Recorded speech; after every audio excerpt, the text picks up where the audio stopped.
Hello, everyone. Welcome back to the Maverick News Channel. A little bit of a glitch there off the top. We didn't get our intro to run, but we are here live. And I believe we're running on all channels. So thanks for coming back tonight because we have a lot of ground to cover.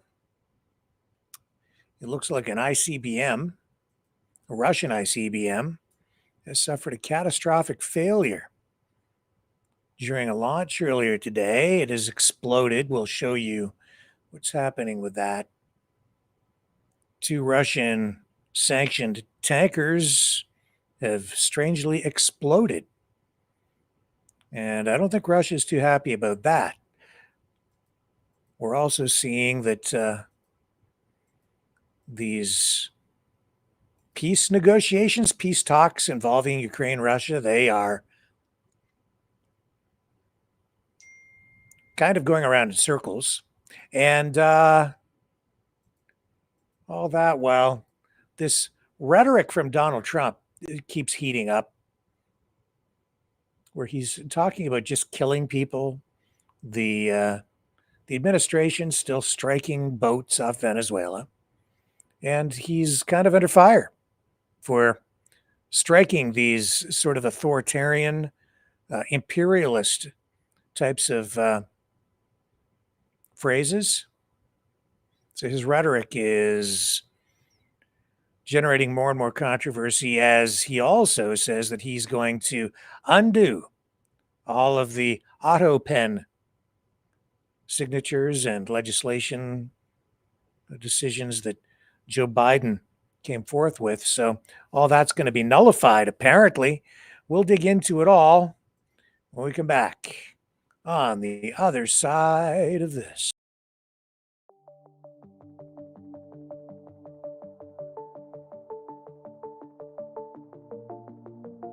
Greetings, brave Mavericks. Our quest for truth continues. We go beyond fake news. Together we expose propaganda. Together we pull others out of rabbit holes. We are maverick thinkers. We are all unique individuals, defenders of individual rights and freedoms, credible, trusted, grounded in reality. Maverick News, Maverick News. Defending free speech, free speech. Donate at freedomreporters.com. Do it now. Tomorrow may be too late. Maverick News. The world is watching.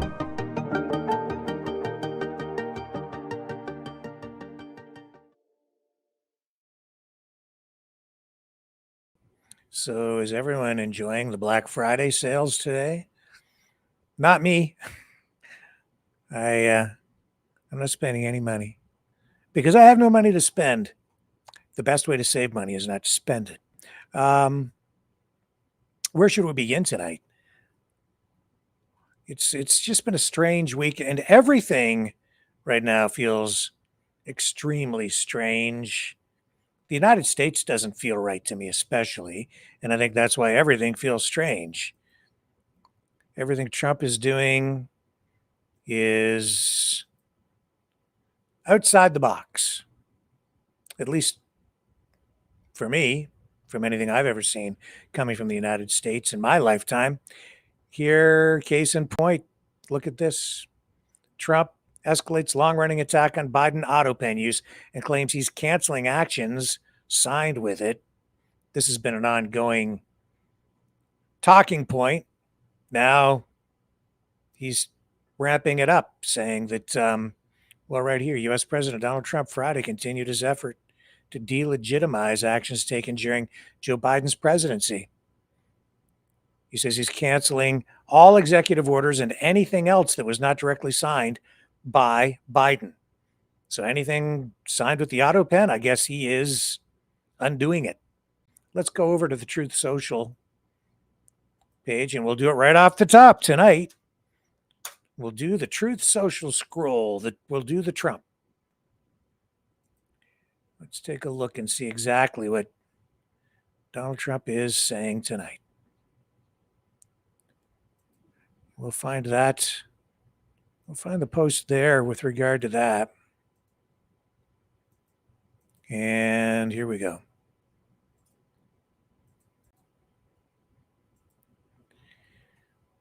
Right up here. If Tito Asfura wins for president of Honduras because the United States has so much confidence in him, his policies, and what he will do for the great people of Honduras, we will be very supportive. If he doesn't win, the United States will not be throwing good money after bad, because a wrong leader can only bring catastrophic results to a country, no matter which country it is. Now, you see, this post really just slides right into what I am really focusing on tonight, and that is that, in the view of many, Donald Trump is an imperialist. This is an imperialist presidency.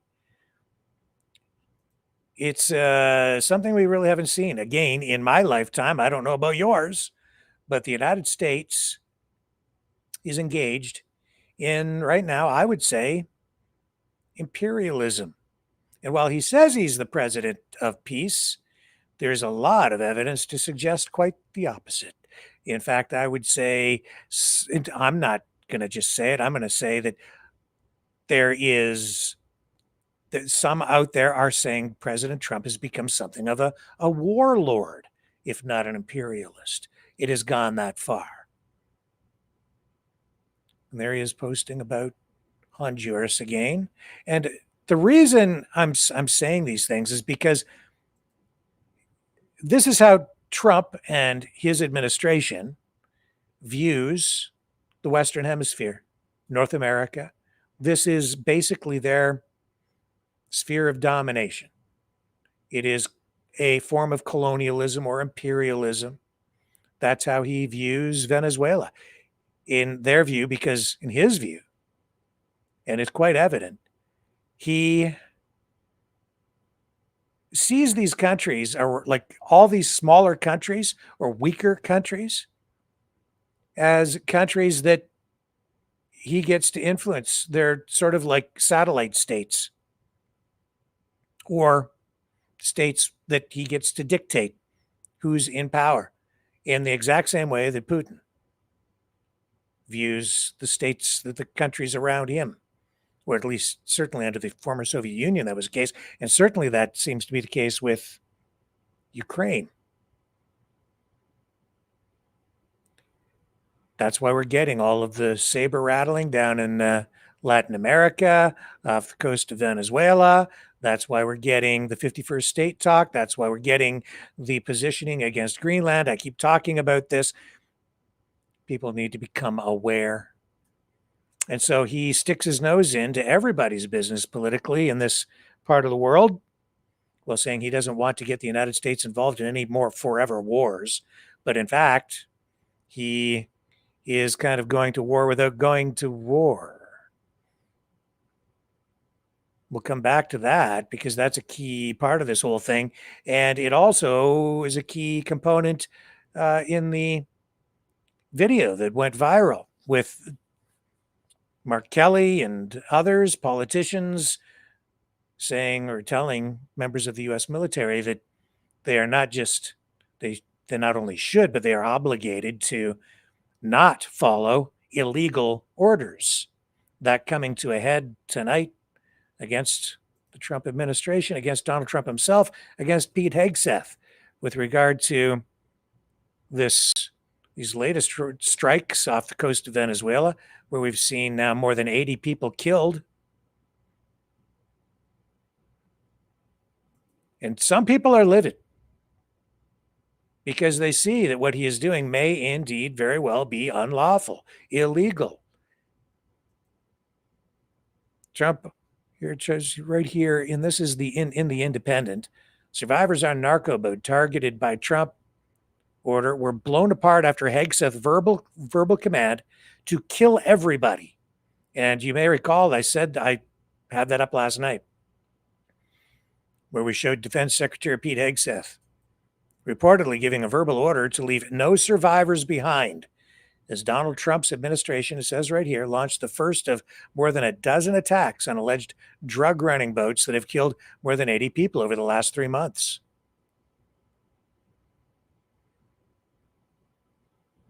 So on September 2nd, U.S. military personnel fired a missile striking a vessel in the Caribbean. They carried 11 people accused of trafficking drugs into the United States. When 2 survivors emerged from the wreckage, a special operations commander overseeing the attack ordered a second strike to comply with hegseth's instructions to kill everybody. This coming out in the Washington Post, who have cited officials with direct knowledge of the operation. That's a problem. If this is accurate, it's a very big problem.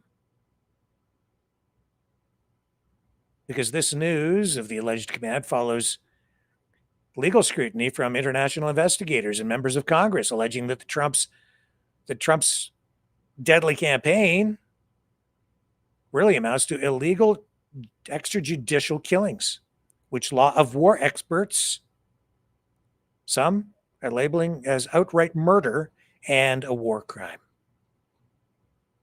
And this is honestly, folks, why the UK, some other traditional, longtime U.S. allies are now not sharing all intelligence with the United States, in particular, intelligence that may be related to what is going on off the coast of Venezuela and maybe soon on the ground in Venezuela, and indeed even on the ground now in Venezuela, because Trump has indicated, he has said that the CIA is in there right now, engaged in covert operations. Although I don't know how covert they can be when you publicly state it. Here's Press Secretary Caroline Leavitt. Entering a new phase in Venezuela, and what does that entail? Well, as the president is so good at, I'll try to be just as...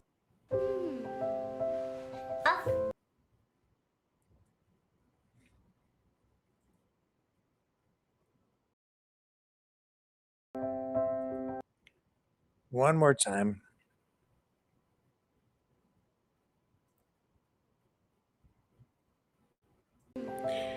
It's not acting properly. Hang on. Here we go. I know I've been very clear. Meet Shock CryoGlow, the new med spa-inspired mask with under-eye cooling. It's not gonna IQ LED technology uses high... Well, as the...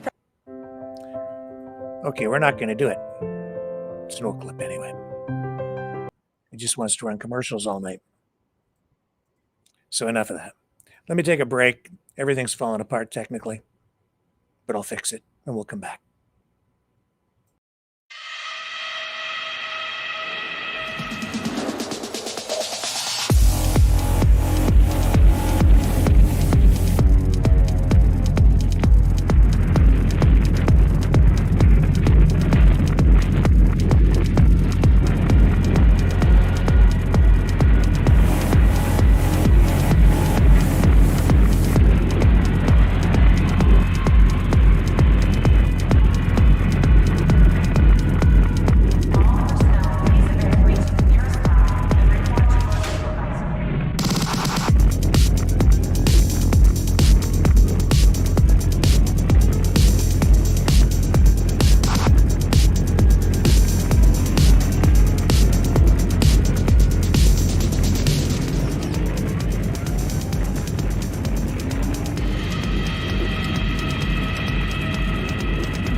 Maverick News. The world is watching.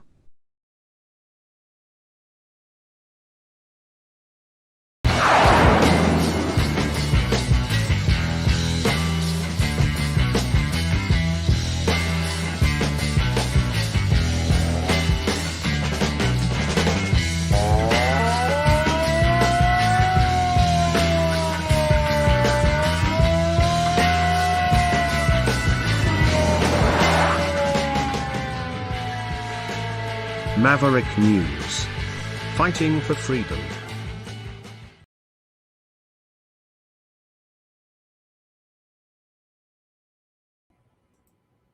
Okay, let's see if we can get this going here. We got, now see, as I'm talking about this, The Pentagon is now denying that Hegseth ordered or issued the kill everybody order, even as these alleged or suspected narco-terrorists, as the Trump administration, as Hegseth keeps alleging, as they're going forward with these executions. Here's the video.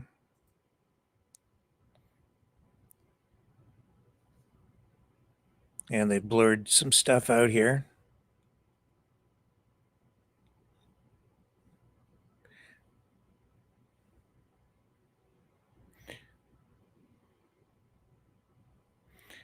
You know, these are the videos that we're seeing. This is the only real evidence that we have been given. We don't have names. We don't have suspects in custody. The ones that have been taken into custody weren't even Venezuelan. And then they were sent back to other countries and were not taken to the United States to stand trial. This is all problematic because, see, if this happened the way that it appears it may have happened, you've got survivors, and then they're in the water.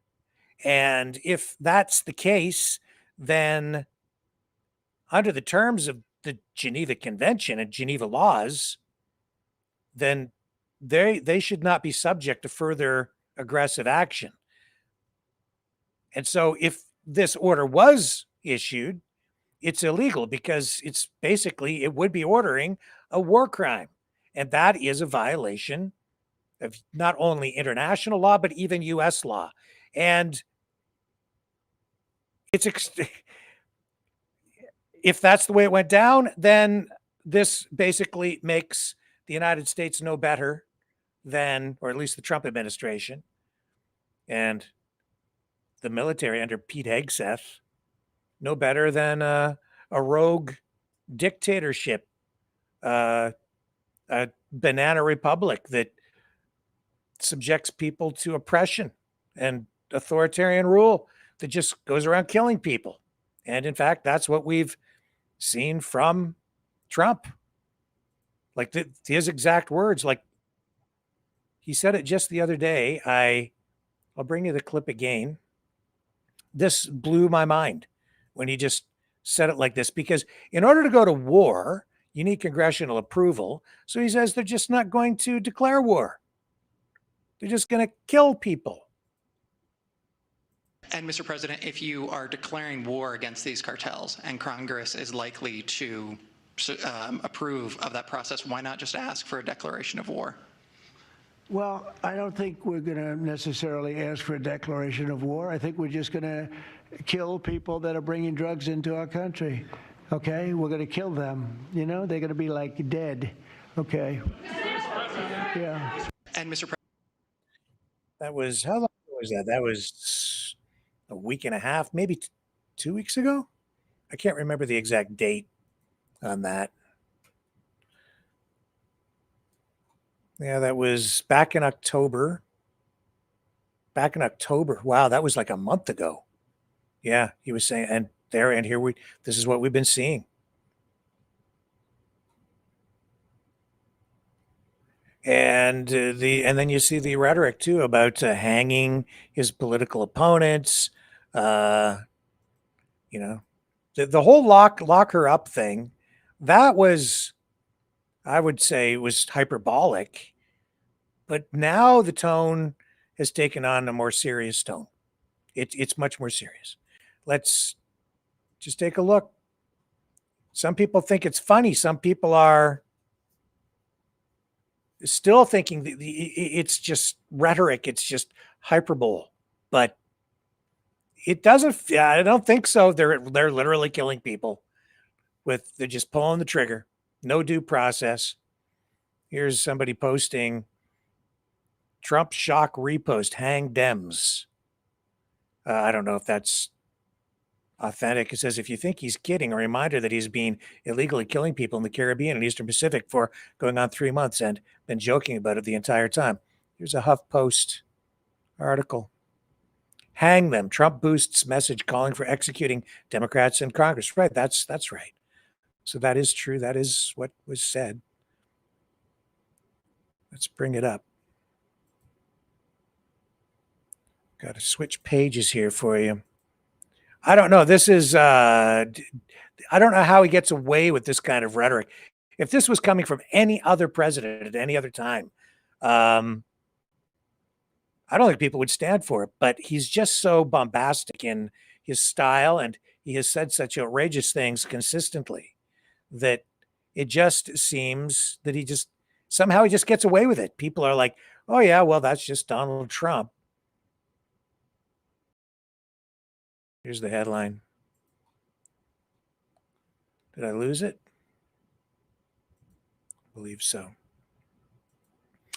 Sorry, folks, the computer is going crazy tonight. It's not able to keep up. Just moving too fast. All right, I need another break so I can let it catch up. Hang on.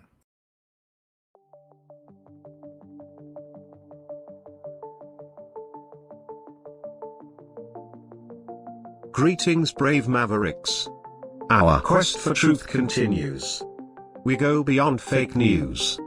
Together we expose propaganda. Together we pull others out of rabbit holes. We are maverick thinkers. We are all unique individuals, defenders of individual rights and freedoms, credible, trusted, grounded in reality. Maverick News, Maverick News. Defending free speech, free speech. Donate at freedomreporters.com. Do it now. Tomorrow may be too late. Maverick News. The world is watching.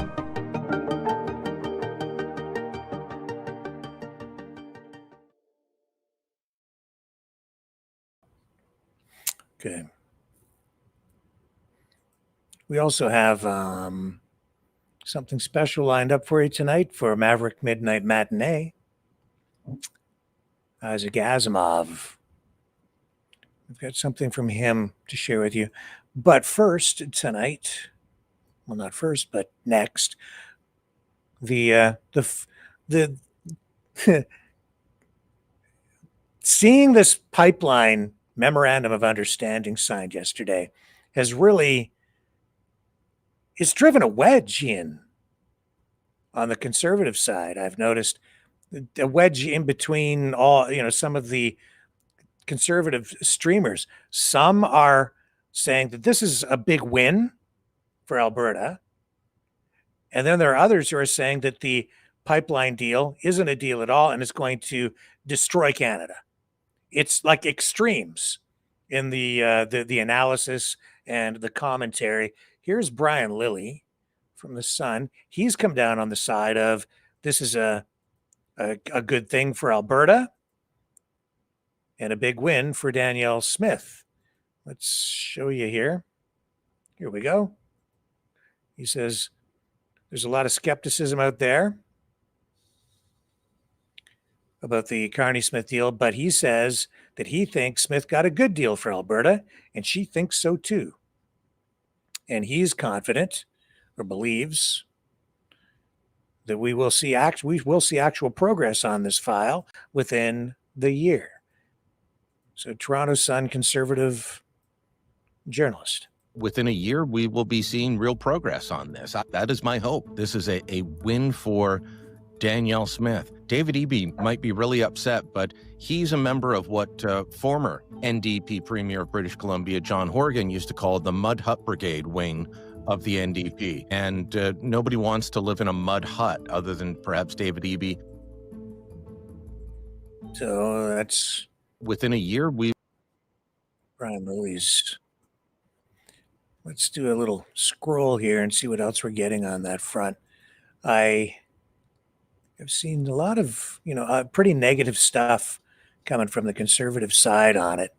And even yesterday, in the House of Commons with Pierre Poilievre his comments too were like, well, it's not really a deal. It's, I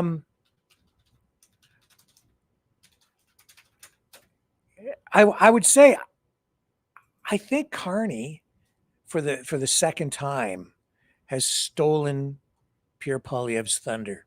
He did it during the election in a couple of ways, actually. So maybe the third time he's done it.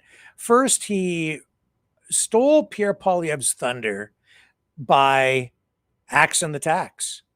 You had the Conservatives, their whole platform, their whole campaign was centered around axe the tax, axe the tax, axe the tax. So Carney comes in and axes the tax, reduces the price of gasoline, and just takes the wind out of the Conservative campaign sales. So there's that. Then also, Carney took the patriotic nationalist track by, honestly, with the elbows up campaign, defending Canada, defending the Canadian sovereignty in the face of the threat of Trump's tariffs. And I don't think that gave the Conservatives much room to maneuver either. So they were like, well, that's the stupidest thing I've ever heard. Elbows up. How stupid is that? It sounded very anti-Canadian, and their whole message, their whole campaign was very, very negative. That hurt them. So they were outplayed, outmaneuvered during the election. And now this. Now you have Carney coming along saying, okay, I'm going out to Alberta, and he sits down and signs this MOU with Danielle Smith, the premier, yesterday. And the Conservatives, who have been calling for a pipeline deal, they're left standing there with their rhetoric in their hands saying, well, it's not really a deal. And that may well be the case, but the optics on it favor the Liberals and favor Carney right now. So once again, he has stolen Pierre Poilievre's thunder, because all Poilievre can do is sit there and say, well, it's not a real deal. Meanwhile, they're holding up the deal. It's an MOU, so it's not a finalized deal. There's still some things to be done. But then in the House yesterday, Poilievre also stood up and pointed out that new legislation brought in by Carney gives the federal government additional leverage to exercise its authority as the national sovereign, as the national authority. The government has the authority to push pipelines through interprovincially. And this new law that was passed really hammers or reinforces that authority with the federal government. And Poilievre stood in the House of Commons yesterday and says, well, will Mark Carney do it? I'll tell you, he will. I think he absolutely will. That's why they put that reinforced legislation in place. And the Supreme Court of Canada has indicated and has ruled that that's the case anyway. But what Carney is doing, honestly, is he is taking this road of cooperation and conciliation. He's walking down that road as he's trying to get this pipeline done, this pipeline deal.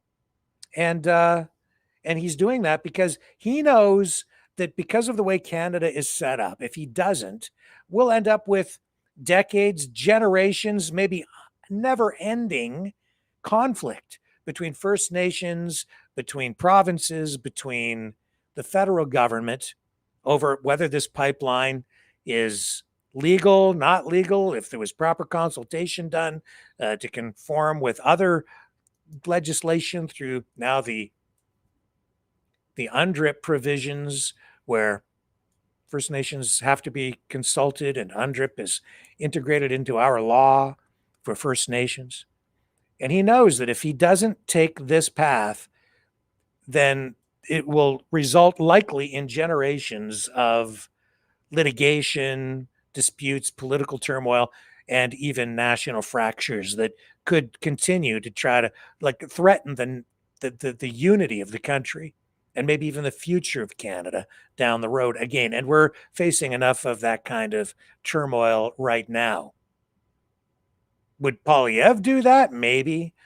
Quite often when these politicians stand up and they're in opposition, they have no choice but to simply be opposed to what government is doing. But once they get in, they end up doing the same things anyway.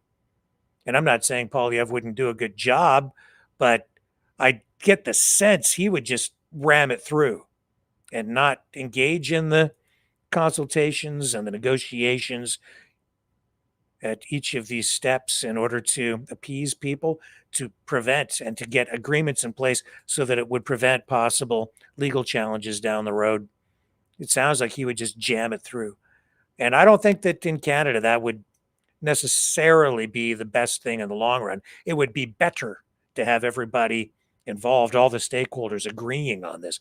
And that's really where, again, Carney has, I think, stolen Poilievre's thunder and may, well, again, down the road in the near future, if Brian Lilly is right and we do see progress on this in the next year, then Carney will again upstage Poilievre, and you'll see the Liberals go back to the polls, to the voters, and I think you'll see another Liberal government after that, because this is the key issue, the pipeline issue, especially as we face this pending referendum, this vote on the future of whether Alberta will remain as a province within Canada or in a revised form, as some sort of independent nation within a nation, or will it be swallowed up as the 51st state? And there's a lot of foreign influence going on out there too, with especially the U.S. and MAGA, as you know what my views on that are, which I think is entirely inappropriate, but possibly even illegal. Yeah, probably. But that's for the lawyers to decide and the judges. So I've said, this is not Trudeau 2.0. This is Mark Carney 1.0. I've been telling everybody he's more conservative on especially fiscal, economic things. He's more pragmatic than Pierre Poilievre. The label is the label. He's wearing the liberal L on his on his lapel, but he is in many respects more conservative than Poilievre is. And I think he's far more strategic. He's outmaneuvered Poilievre on this, and you can have your heads blow up out there all you want, but it's just right there. It's evident. And the Conservatives right now, they're not in good shape because Poilievre's still trailing Carney in public opinion polls. He's way behind. He's not popular. And if we went back to the polls today, the Liberals would win again because the voters, the public, according to the polls, favor Carney as the leader. You're just going to have to figure something out. And I think it's this weekend, isn't it, that Danielle Smith also has her annual general meeting for the United Conservative Party. So we'll have to keep an eye on that too and see where that all goes. The Conservatives are grasping. They're trying to find something that they can latch onto here to gain traction against the Liberals. Now, there's this thing, if I can find it. I do want to show you this. I want to comment on it because it is really off the rails. It's not accurate.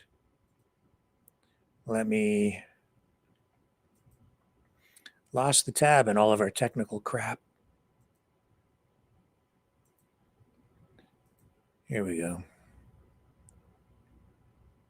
You must have been hearing about the Liberal server, which is in the United States, the computer server for their Twitter account, because over on X, Twitter, they're now posting, or they're making it public, showing where servers are located or accounts are located. And it has indicated that the Liberal Party servers in the United States.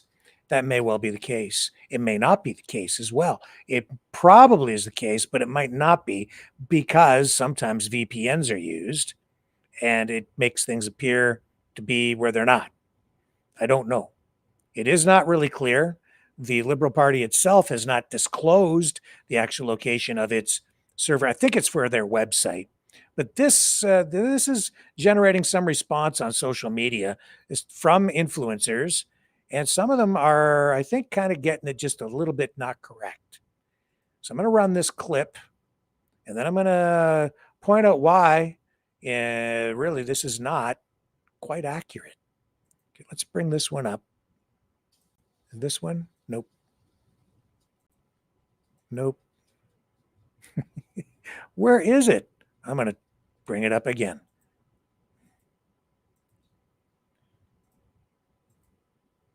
Here we go. Put you on the screen. What's this guy's name? This is Robin Hillier, I guess his name is. I don't really know him. Has championed some of the... Well, this is rich.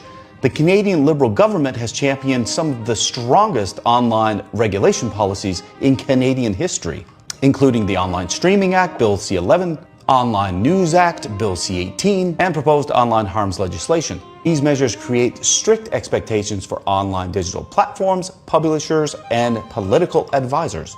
However, the Liberals' official X account, Twitter account, is registered and administered in the United States, placing it outside of Canadian regulation, much like when they moved Brookfield headquarters from Canada to New York.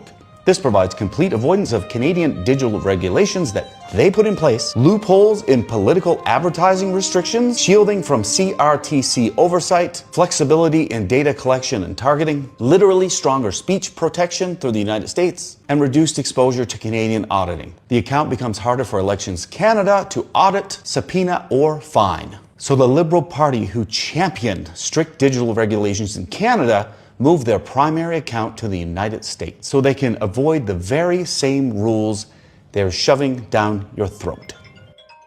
Well, this is rich. Yeah, not quite true. Let me get rid of this phone call. There he's gone. I need to turn that off. Okay. This is not really accurate. You don't need to like the legislation. There are a lot of problems with it. But what he's saying is not true. You see, and the reason that it's not accurate and not true is because it doesn't really matter where that server is. They are subject to the same laws, because what's on the server is not really the issue. It's what is broadcast or distributed online. And anything that would fall under any of that legislation is dependent on what is released or published online, either through the website, which you can see and can be recorded through screenshots, video recordings, audio recordings, tracked digitally. It's what's published on a website or on social media or any other way online. And if it's published, then it becomes an issue when you're talking about an issue of censorship or regulation on content. If it's just content that's sitting on a server and isn't published, then it really isn't an issue, is it? But if it's published, then it becomes an issue. And what is there's no secrecy if what is under scrutiny is the content that is published. If it's never published, then it's not an issue. It's like if you make a commercial that falls outside the legality of Elections Canada, and you don't publish it, you don't promote it online, you don't put it up on Facebook or Twitter or up on your website, then you didn't publish it, so it's not an issue.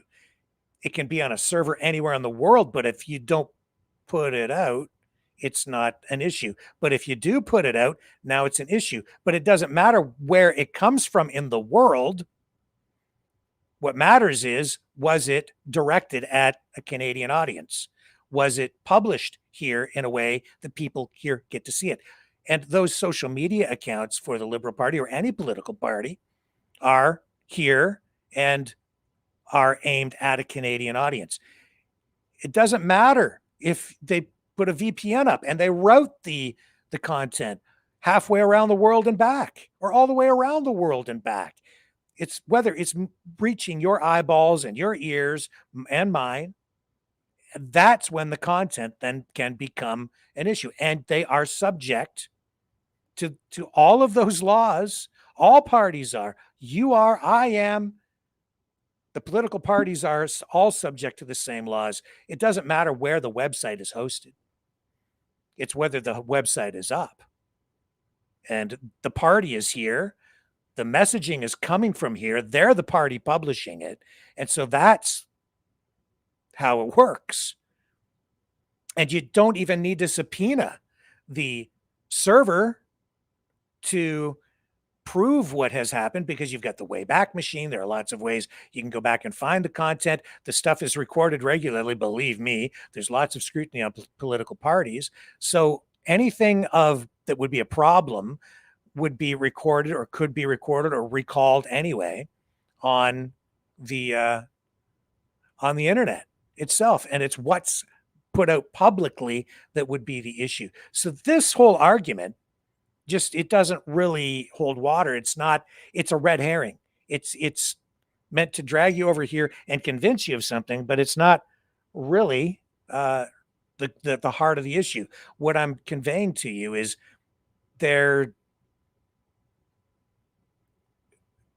it sounds like it's true, but it isn't true. And this is just the play that is made by a lot of online streamers right now, because this is like clickbait stuff, and it gets people really upset with information that is really misleading. So I guess it would fall under I hate to use the phrase, but misinformation in itself. But I think we need to focus on what is accurate, and that's how you get to a better place. If you just, this is not what's going on. They didn't put it on a server over there to hide it. The other truth of the matter is, the Liberal Party might not even know that it's on a server in the United States. Because I can tell you right now, I make websites as part of my business so that I can actually eat. But when I'm publishing, or when I have server space, or I dedicate server space to a website for a client, I often don't know where that server is. I have no idea a lot of the time. I'm assuming it's in the United States, but a lot of these servers are in places like China, and you just don't know.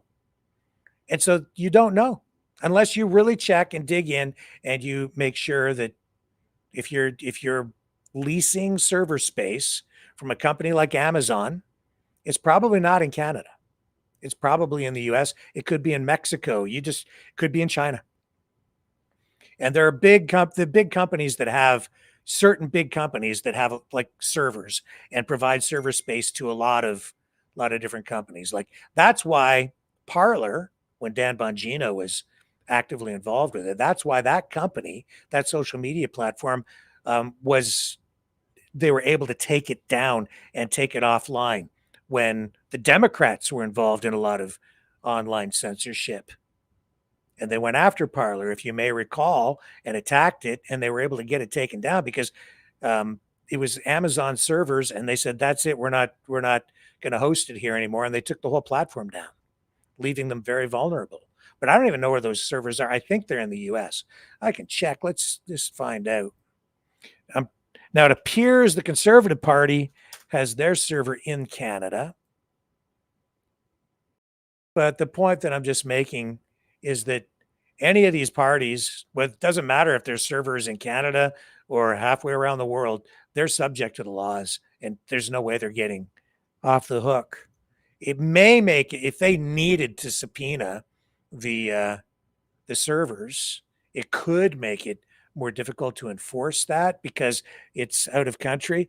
But any political party that would refuse to turn it over would face huge political backlash anyway if it came down to some sort of a scandal. We're not turning it over because it's in the United States. Of course they're going to turn it over. Otherwise, people would just burn the party at the stake, and all the politicians as well. Where are Amazon's servers located? And I should have you the answer in a moment. So some are in Canada with Amazon. Some are in the United States, in California, Ohio, North Virginia. Some are in South America. Some are in Europe. Some are in the Middle East. Some are in Africa. Here, I'll show you. This is why you don't know. You see, I don't lease my server space from Amazon, but I won't tell you where I lease it, lest they get attacked. But here's the list. All you have to do is, I just did a quick AI search to find out, and it gives you the list. Here you go. So when you're leasing space, they can bounce you around all over the place, wherever they have the most space. Just because you're in the United States doesn't mean you get your server space there. I'm not sitting here trying to make excuses for the Liberal government. I'm just pointing out accurate, like, facts. Because I keep hearing this kind of stuff and it's just not accurate. You should know so that you have the right information. Look, South America, they have servers in Europe, the Middle East, Asia Pacific, Tokyo, Sydney, Mumbai, Jakarta, Melbourne, China, all over the place. Switzerland. So they're not, it's just not, these are not, that's the other thing. These are not just US companies. These are multinationals. And this America First, Donald Trump and his tariffs, he's dealing with all these companies, all these big corporations. They're all multinationals all over the world. And in particular, especially digital companies like Amazon and GoDaddy and you name it. They have server space all over the place.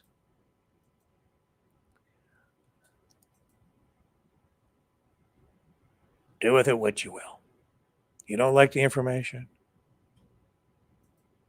Whatever. It's just the truth. More truth. And this is actually bad for Ukraine because they've got this ongoing scandal. And I know that it was maybe 2-3 months ago, I think, they actually searched Zelensky's home because of this corruption scandal involving funding for energy infrastructure projects. I've mentioned it here on the program.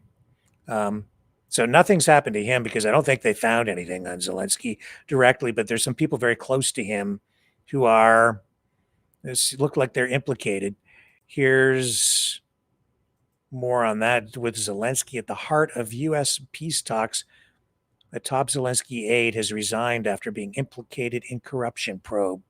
And this is Andrei Yermak, and his home was searched today by investigators probing this alleged $100 million kickback scheme.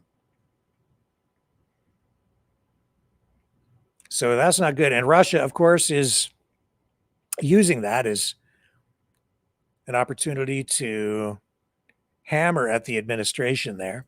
But as I mentioned, it's like damned if you do, damned if you don't, because in order to get integration and membership in the European Union for trading, not for defense, the Ukraine government has been told you have to clean up the corruption in your country. And so they're doing that. And then this kind of boiled over and erupted, and it's huge money. And while it seems to be, pretty isolated to like domestic stuff, like internally, of course, people are concerned about, well, where's all my money going? Where's all the money that we've been giving to Ukraine for defense? And here's $100 million that is in question. And so that is sending shockwaves through the country of Ukraine and externally, internationally, as these peace talks unfold, and they're not looking good really all the way around, because this 28-point plan, it's actually made things worse in a lot of ways all the way around, because there is evidence to suggest that this thing was actually written in Moscow, the peace plan, the 28-point plan, and then was translated to English. The translation it doesn't look like it was the best, which kind of revealed that this was the Russian plan with a little bit of US tweaking, and now it's down to a 19-point plan, but it looks like Russia's rejecting it because it has come back with revisions that Russia's just saying they're not acceptable, and it doesn't look like they're going to accept it on the Russian side at all. So it's just, as I said the other night, I think it's just going to continue this war for the moment, but it's also showing that the Trump administration, Trump himself, J.D. Vance in particular, and Witkoff, not supportive at all, not friends of Ukraine. But even if the U.S. withdraws its support, you mark my words, this is not going to end. Not going to end, because it is not just about NATO expansionism. This really is about the people of Ukraine fighting for their sovereignty and their culture, because they know that if they lose this, things are going to go very badly for a lot of people there.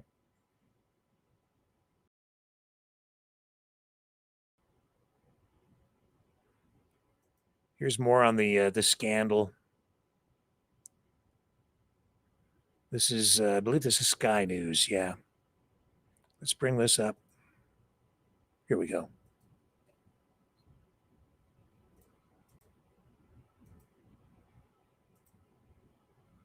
Extraordinary development, and it's only just emerged in the last few minutes. But since this morning, when anti-corruption officials raided the home of Andriy Yermak, there has been an expectation of some kind of movement on this. How can the president's right-hand man, his chief of staff, be touched in whatever way by this this corruption probe that has dominated headlines here in Ukraine for the last few weeks, without President Zelensky taking some kind of step? In the end, the president didn't have to. He has actually released his nightly video in which he revealed that Andriy Yermak has submitted his resignation. There's no suggestion of wrongdoing yet in terms of allegations directly towards him, but clearly this does not look good, having anti-corruption officials at his home. Yermak earlier in the day said that he was cooperating fully with the investigation. There was no comment on exactly what the investigators were searching for at his property, but this all comes on the back of Ukraine's two main anti-corruption agencies launching an investigation into a plot linked to the State Atomic Energy Agency about contracts worth $100 million through kickbacks and laundered money. You've already had the senior businessman, who's also a friend of the president, who's actually fled the country. He's alleged to be the ringleader of this plot.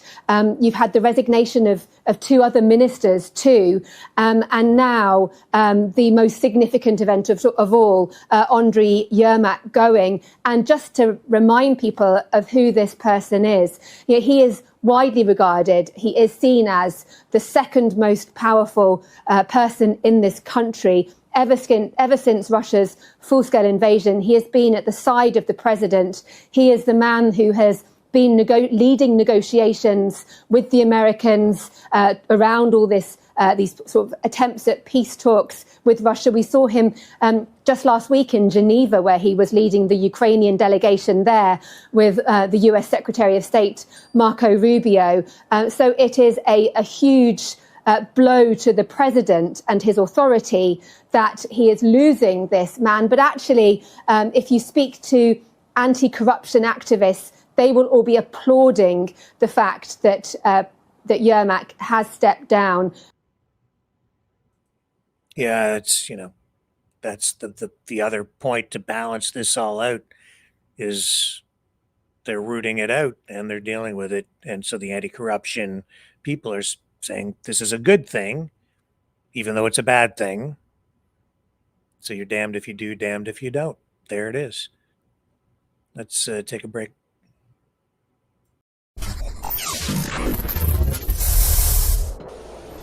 The sharing of biased and false news has become all too common on social media. More alarmingly, some media publishing things they simply aren't true without checking facts first. Unfortunately, some members of the media use their platforms to push their own personal bias and agenda to control exactly what people think, and this is extremely dangerous to our democracy. In an ocean of lies a century deep, the truth awaits. Choose not the red pill. Choose not the blue pill. For both are an illusion. Discover the power of M. The power of individuality. We are Mavericks. We are the way to the light. Fear not the storm. Join our quest for truth. Truth will set you free. Maverick News. The world is watching.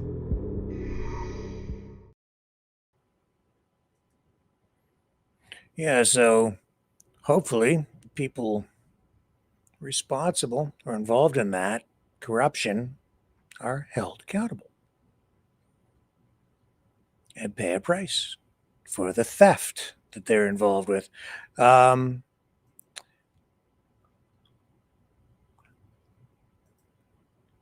Here you go. Now, as I say, Russia making the most of that. Here's RT. There's the story. Zelensky's right-hand man has quit. Who is Andrei Yermak and what does his exit mean? So they're focusing on the story heavily. Zelensky's top aide resigns amid corruption probe. Second story about it. Kremlin weighs in on corruption probe into Zelensky's right-hand man. There you go. And so damaging to Ukraine. Positive for the Russian side. But not so positive to see this story for Russia. 2 sanctioned tankers hit by explosions. Turkey. Let's take a look at this closer. I mentioned this off the top of the program. 2 tankers sanctioned by the West, damaged by explosions in the Black Sea today. One is the Kairos, a Gambian-flagged vessel bound for Russia's port of Novorossiysk. Caught fire 28 nautical miles off Turkey's coast due to unspecified external factors. Whatever that means, I guess it means what? Struck by some sort of munition? So this footage was released. It shows that these vessels were engulfed in flames.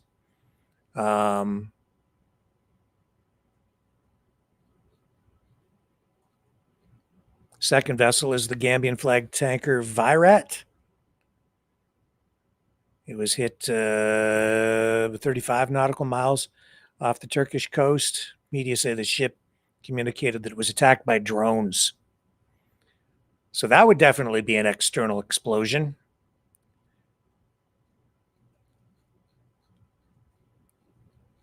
Not looking good. And that's not the only downside. Today for Russia, we also see that this ICBM exploded. What we have here is a Russian intercontinental ballistic missile. It suffered a catastrophic failure today during launch from the Yasny missile range. This is near Orenburg in southern Russia. And so this happened only seconds after launch, and the missile, it looked like it flipped upside down in midair and then partially self-destructed, and then the remainder of the missile crashed to the ground, spreading clouds into the sky, spewing smoke and spitting fuel everywhere. This is near the border with Kazakhstan. You have video here. Let's take a look. Here we go. It goes up. You can see it there, I hope. Went completely wrong. Что за... А, нихуя, я думал, вниз полетит. Да это... Да, пизда. В натуре? Да, ты чё, она падает уже, все. Ебать. Держись нахуй. Да ну нахуй. Ебать. Бля, держите меня, я снимаю. Да ну нахуй, бля.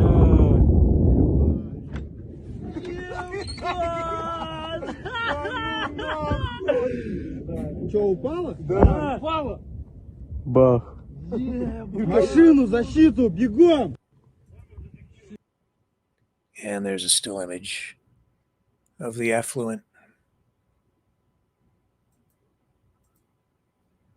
Oh. That one's gonzo. Okay. Another short break. Got a little bit more. And don't worry, Isaac Asimov is coming up at the end of the program.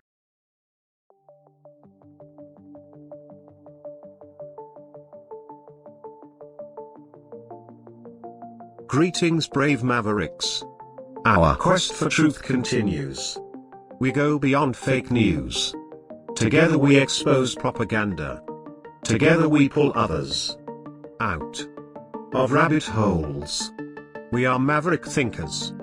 We are all unique individuals. Defenders of individual rights and freedoms. Credible. Trusted. Grounded in reality. Maverick News. Maverick News. Defending free speech. Free speech. Donate at freedomreporters.com. Do it now. Tomorrow may be too late. Too late. Too late. Too late. Maverick News. The world is watching.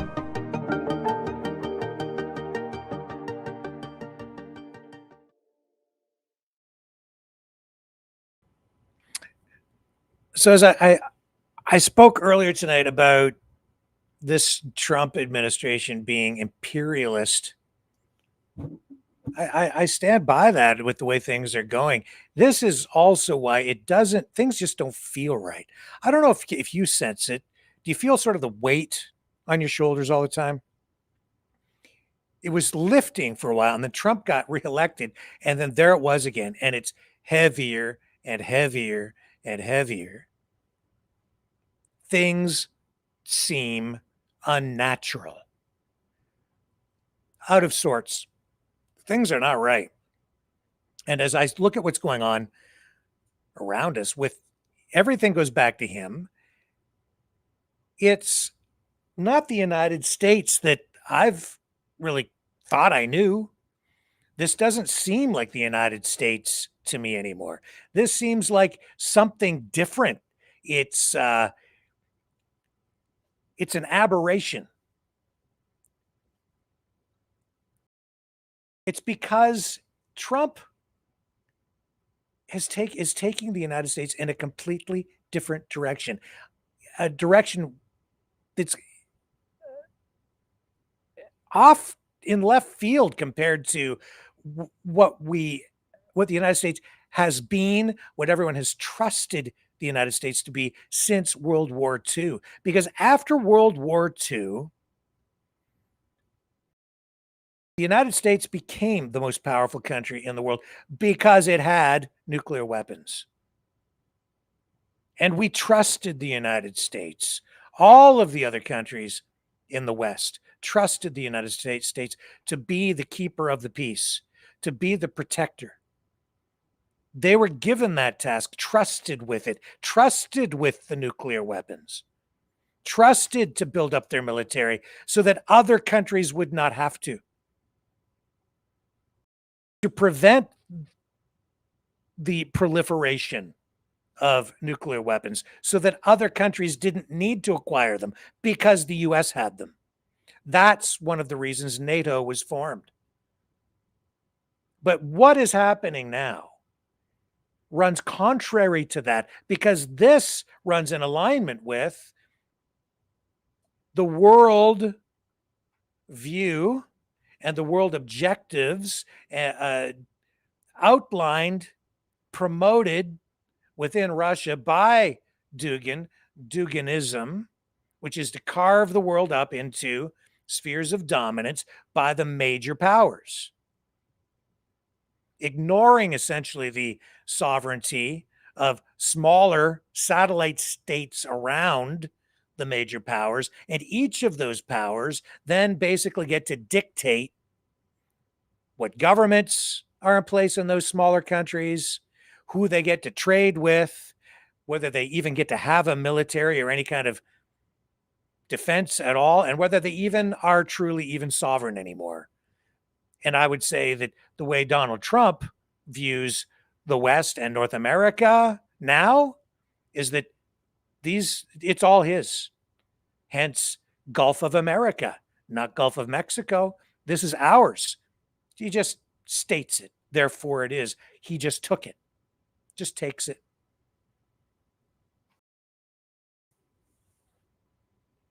I've been warning for a long time that if we take this path, which is the path that is laid out in Duginism, that is Neo-Eurasianism, that is required reading by the Russian military, it is the philosophy of Alexander Dugin, Putin's brain, and it is this philosophy and ideology that Steve Bannon is familiar with and I think largely subscribes to, and many people within MAGA, key people, and I think even Donald Trump himself. And they look at it through the lens of America first. Putin looks at it through the lens of Russia first. Xi Jinping, China first. And they have this sort of little agreement. Wink, wink, nudge, nudge, nod, nod. I'll stay out of your backyard. You stay out of mine. But they don't. And all of these smaller nation states, even countries like the UK, Australia, New Zealand, France, Poland, all of these countries, Canada, we were all now forced through coercion, economic warfare, to fall into line, to just do the bidding of Donald Trump. And as you've seen just tonight with reference to another country where he's saying, yeah, I like this guy, but I don't like that guy. And if you elect that guy, then I'm going to sanction you, or I'm going to impose tariffs on you just because I don't like the politics. And we kind of saw that up here in Canada as well during our election, where he sort of weighed in. And I don't know if he really got the outcome that he really wanted, but I think maybe he did. I don't know. But he's meddling and even throwing money at this up here in our country, which is foreign interference.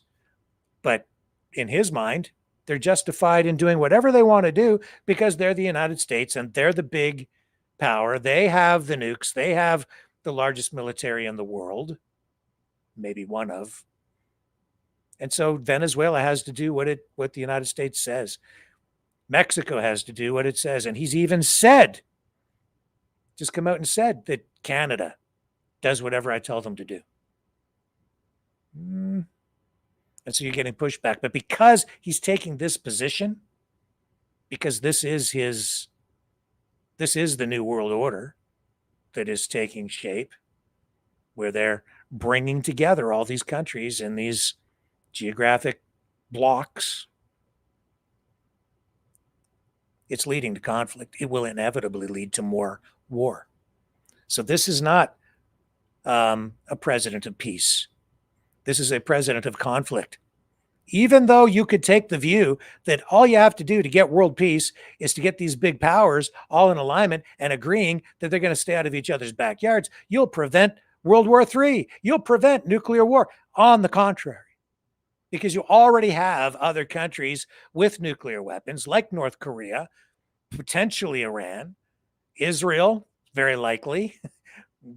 Yeah, pretty certain. There are other countries out there. The UK has nuclear subs. And other countries now will see that they need to get a nuclear weapon if they want a seat at the big boys' table in order to protect their sovereignty, their countries, the existence of their countries, because it's the only way that you have enough leverage, maybe, in order to make sure that you can survive against a superpower, is to be a superpower. And to be a superpower, you need nukes.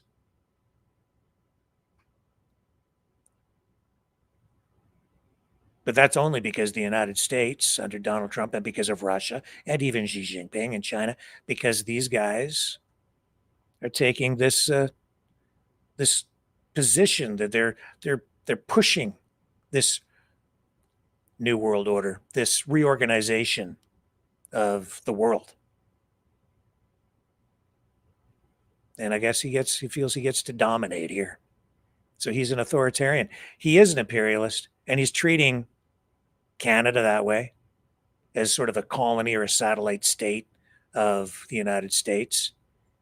Because it's not only that, you see, we don't really have not good options for Canada right now, because as much as that pipeline, you're going to see it's going to ignite way more controversy as we move forward now. And I'll tell you why. Because the Americans aren't going to like it. Because that pipeline, if it's built, will supply Asia with oil. That's China. And they will buy it. They will buy lots of it, and it would be very good for Canada because it would provide access to another huge market, another huge consumer, and that means the United States will have to pay more for their oil. And that would benefit Alberta, and it would benefit Alberta immensely because you're going to have huge increase in volume in the amount of oil that is produced and sold. And even though the critics who don't really know how to handle this story, the anti-liberal or the conservative critics, who are saying, oh, it's a increase in the carbon tax. Yeah, but they're not telling you that the massive increase in volume is going to make Alberta incredibly wealthy. And it will benefit the rest of Canada as well. It's just a win-win-win all the way along if it happens. But you're going to see American influence injected in there to stop it, because it won't benefit the United States, and they do not want Canada to increase trade with China. They don't want the competition. They're not going to want this. That, I think, is honestly why, and this is my opinion, which I'm entitled to, I think that's why you're seeing the split in the conservative influencers. Because some are still kind of in Canada's camp or in Alberta's camp and keeping the country together camp, and the others are more pro-American for whatever reason, whether they're paid or just lean that way. That's why you're seeing them still criticizing the thing, and it's like they don't want it. They just don't want it. Well, they're telling you they want it, they don't want it. Why don't they want it? Because the Americans like the discounted oil they're getting right now. It's discounted for a couple of reasons. It's discounted because of some caps in Canada, but it's mostly discounted because you've only got one customer. So you've only got one place to sell it, so they demand it at a lower price. That's not good for Alberta. And yet these 51st staters think that they're going to be treated better by the United States if they separate So they're going to be treated better by the country that's buying all their oil at a price below market world value now. Okay.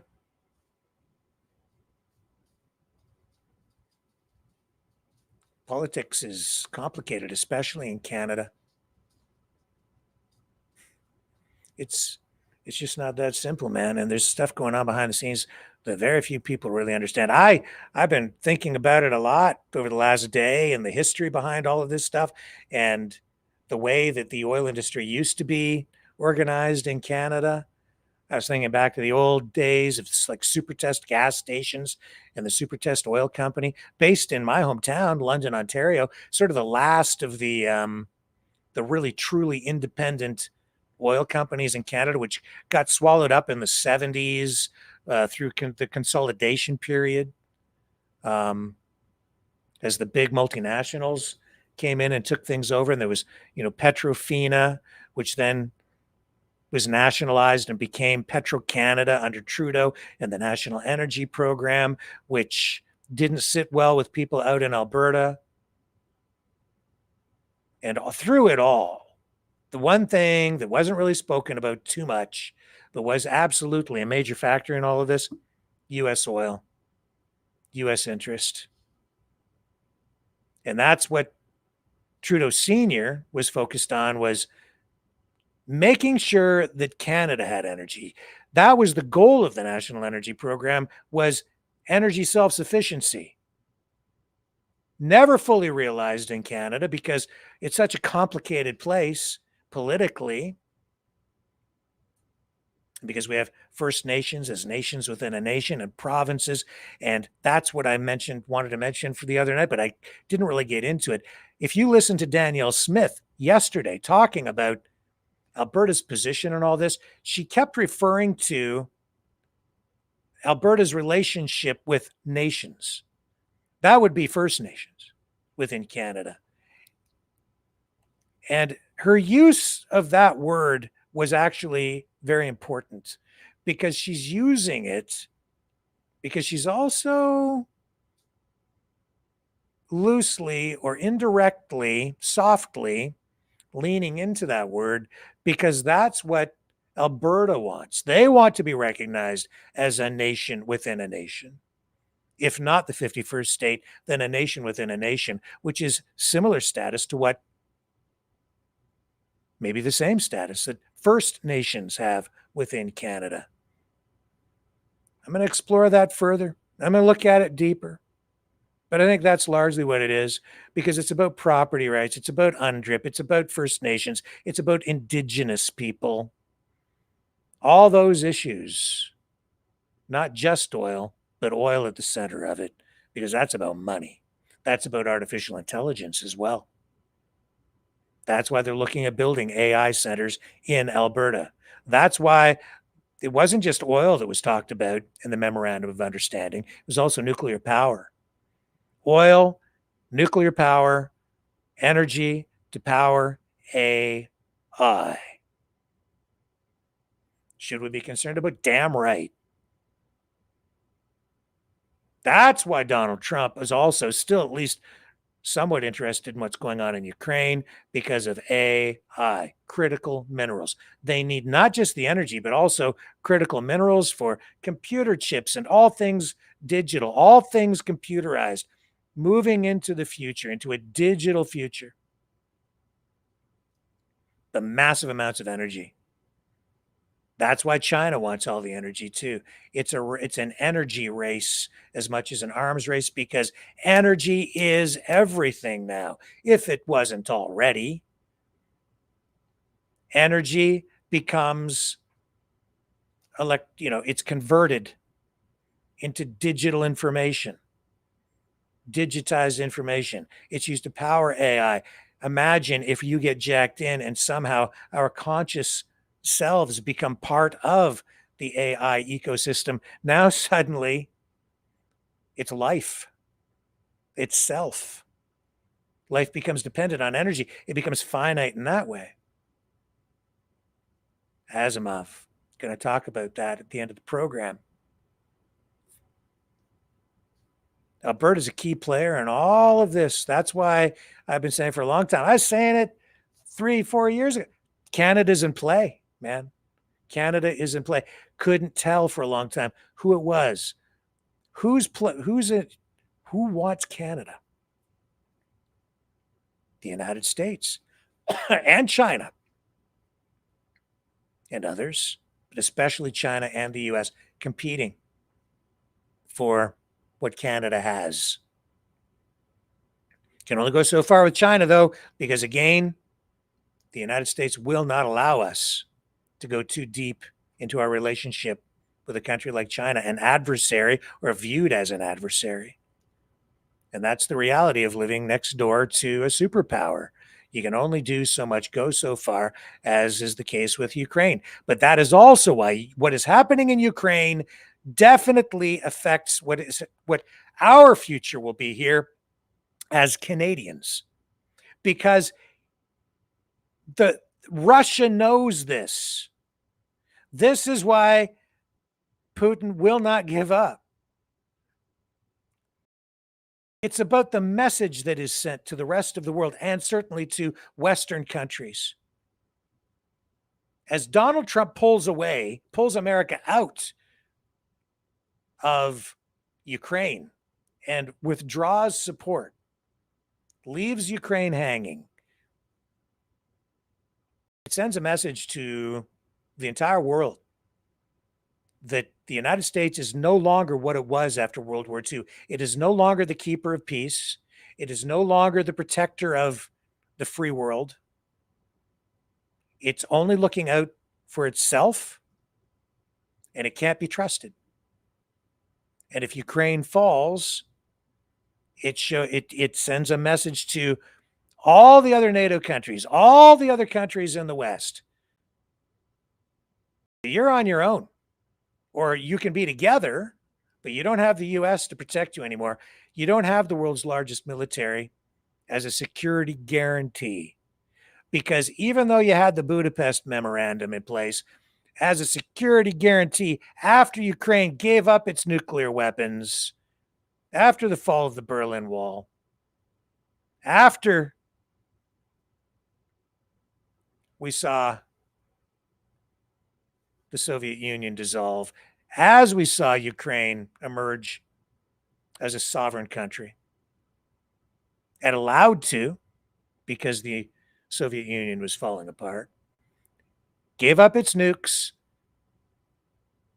and the Budapest Memorandum was put into place saying that the United States and Russia both agreed they would never invade, that they would never violate Ukraine's sovereignty and its borders.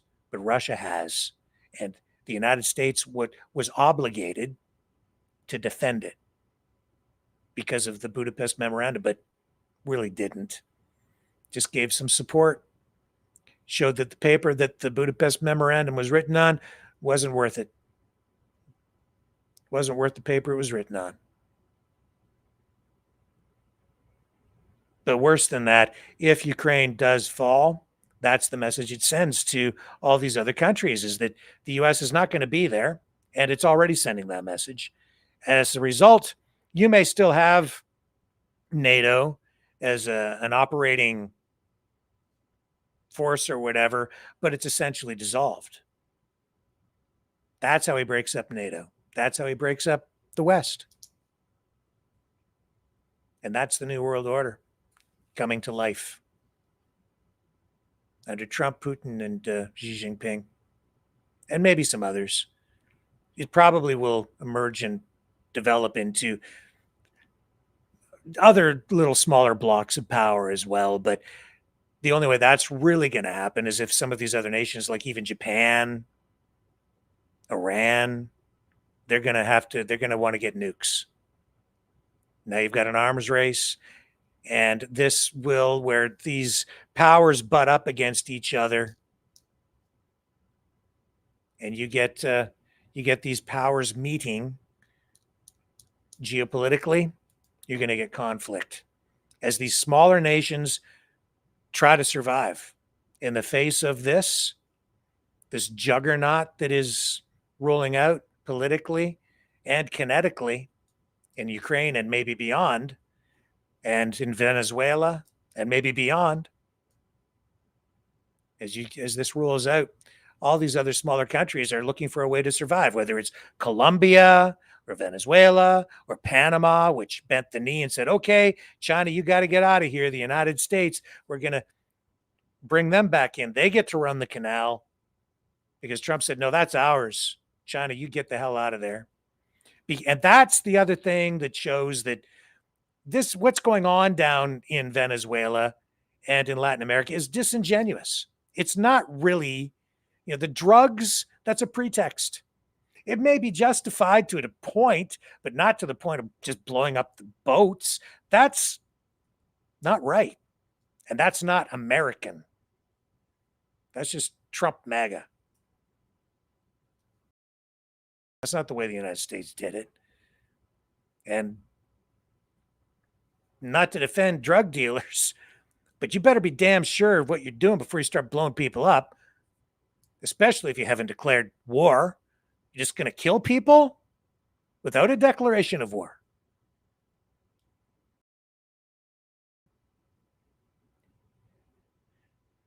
That's not freedom, because that ignores the rule of law, that ignores due process, that ignores people's rights completely.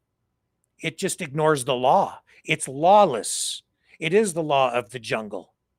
Now it becomes whoever has the most missiles and the most guns, that's who rules.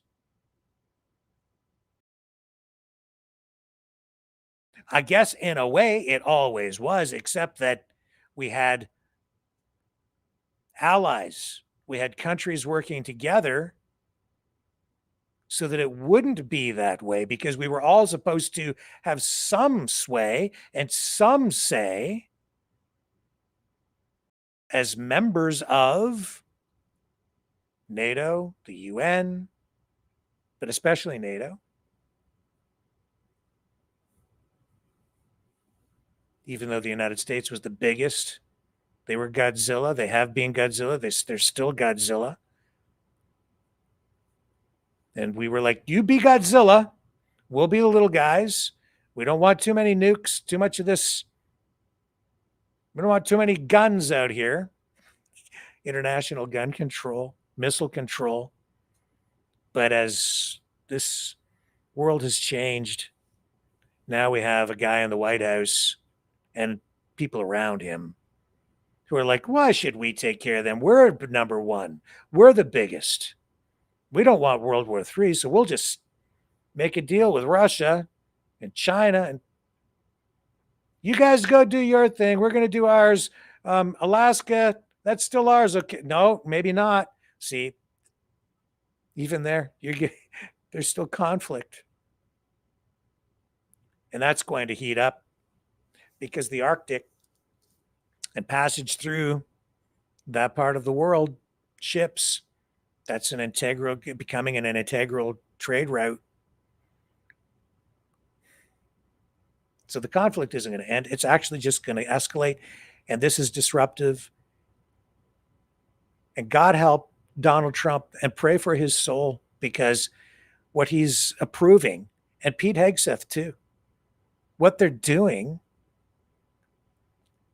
is just killing people because they've decided they can.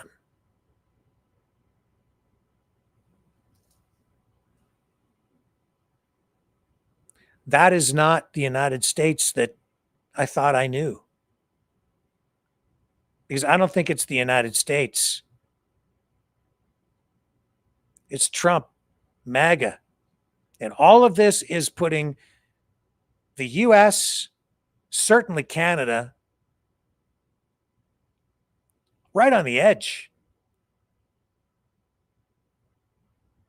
And for what? This is not preventing anything. This is not preventing World War III. This is getting us closer to it. Definitely.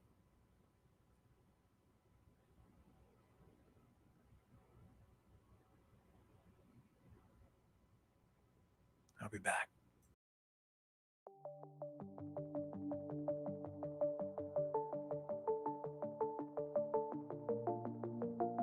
Greetings, brave Mavericks. Our quest for truth continues. We go beyond fake news. Together we expose propaganda. Together we pull others out of rabbit holes. We are maverick thinkers. We are all unique individuals, defenders of individual rights and freedoms, credible, trusted, grounded in reality. Maverick News, Maverick News. Defending free speech, free speech. Donate at freedomreporters.com. Do it now. Tomorrow may be too late. Maverick News. The world is watching.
Maverick News.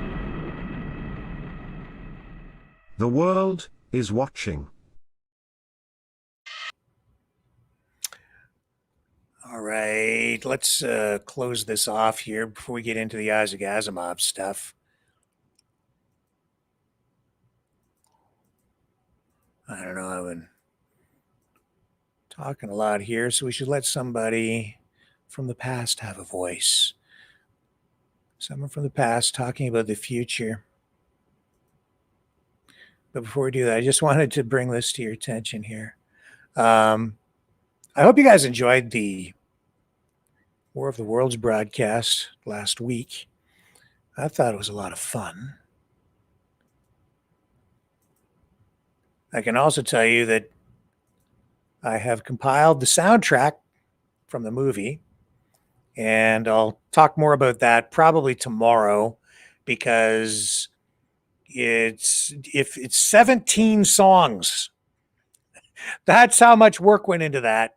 17 songs in total for the soundtrack for the World of the Worlds broadcast a week ago.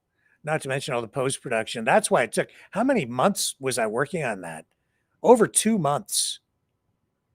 It's incredible. Okay, so anyway, yeah, we all did the work here, and great job by everybody, and thank you for everybody that participated. It was so much fun, and I thought some of it was hilarious. Sandy, you have the greatest scream ever. You are a scream queen. And Joseph, you were awesome. Just your performance was second to none. And Ian, the dragon, you're the bravest Maverick correspondent ever. And thank you, everybody, for participating. And thanks, everybody, for watching, too. So the soundtrack will be available as a special thank you gift for people who donate. Again, but I have something kind of special in mind with that as well. I'll talk about that tomorrow, because I'm going to do a little bit more with that than just make the digital download available to people. There's a little extra. So there's that. But at the heart of it all, the broadcast was the 3-eye Atlas comet, UFO, interstellar object, whatever it is. And tonight we are seeing that it is making headlines again, because I guess it has sort of changed direction again. It's shifted its path.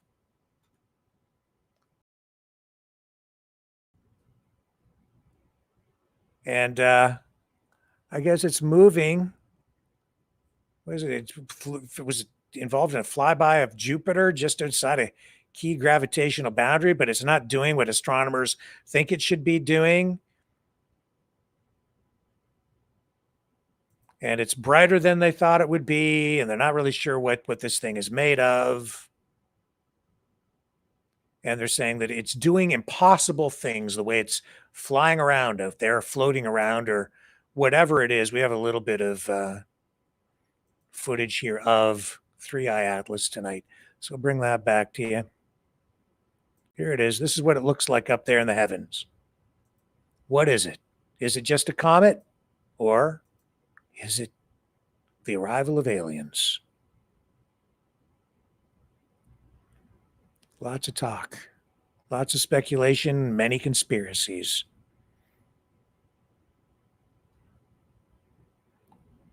And even the term AI, I don't know that it means just artificial intelligence. I'm not sure that is accurate anymore, because some people say that it's alien intelligence.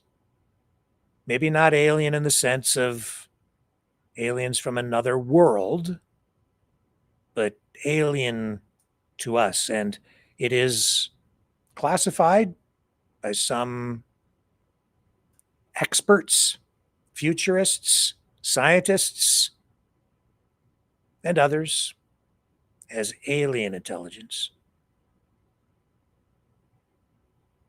AI. So when they're talking about, the arrival of aliens, and they're talking about aliens, I'm wondering, just wondering out loud, are they really just conditioning us for what is to come from AI, alien intelligence? Are they trying to tell us that maybe AI has been here with us longer than any of us knew? They're preparing us for something, or so it seems. Well, tonight on Maverick Midnight Matinee, we have 2 Isaac Asimov interviews to bring you. The first one we're going to show you will be Isaac Asimov, science fiction writer, futurist, talking about AI and what is posted online as his last interview. I don't know that that's really the case, but certainly near the end. And he says some pretty interesting stuff about AI. So not your typical movie night here. We're going to bring you Isaac Asimov himself in interviews talking about the future, because the future is now.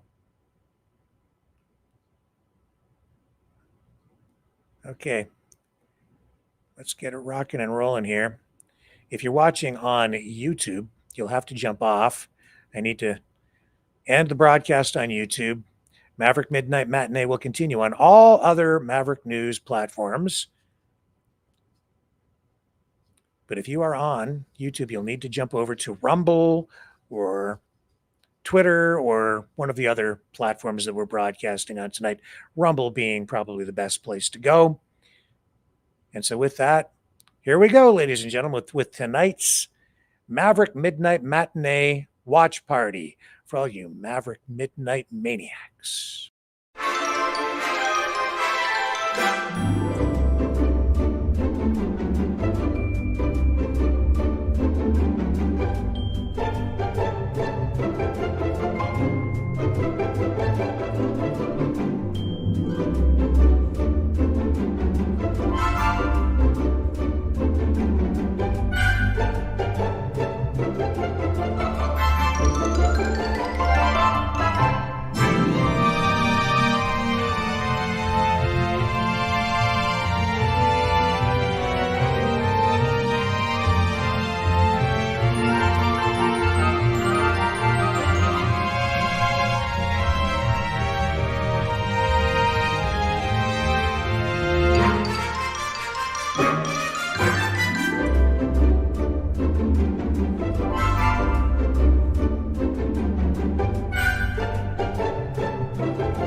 We're back, and welcome to any new viewers that are out there, and to the people who are still with us here watching Maverick Midnight Matinee.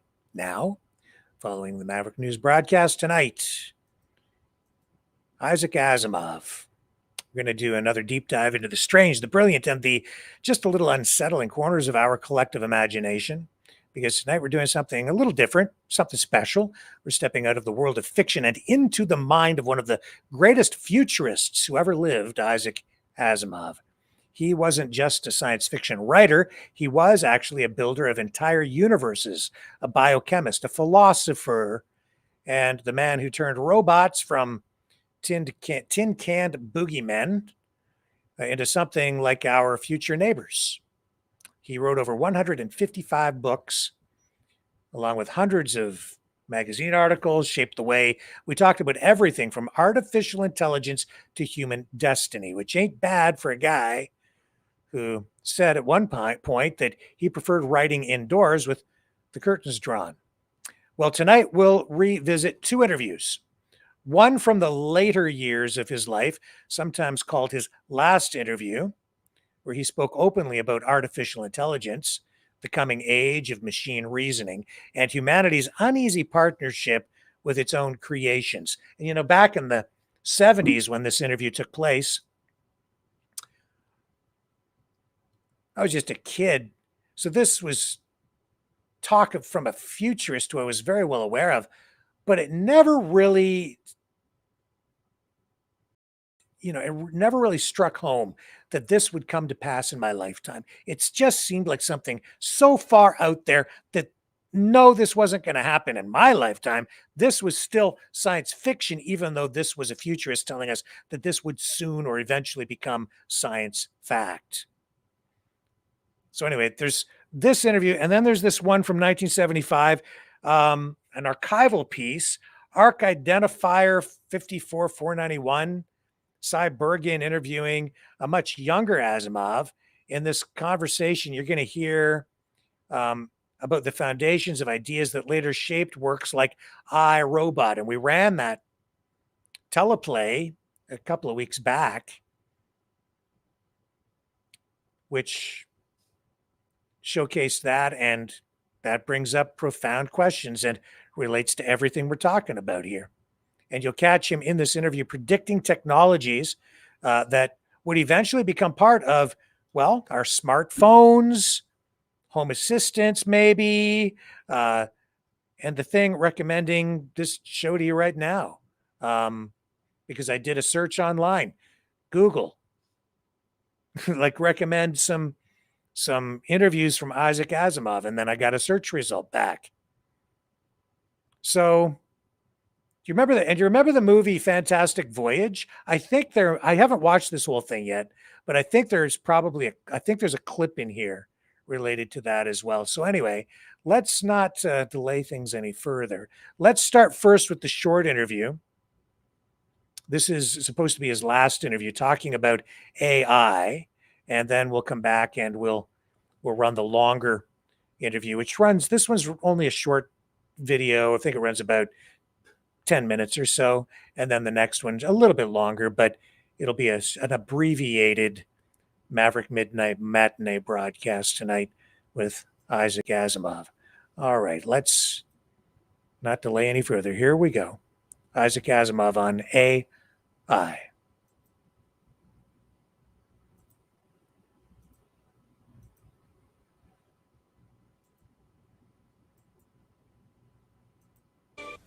Perhaps the most revolutionary development of recent years has been that of the computer, because for the first time we've discovered a machine that can substitute, at least in part, for the human brain. Before that, it was just a matter of saving human muscle.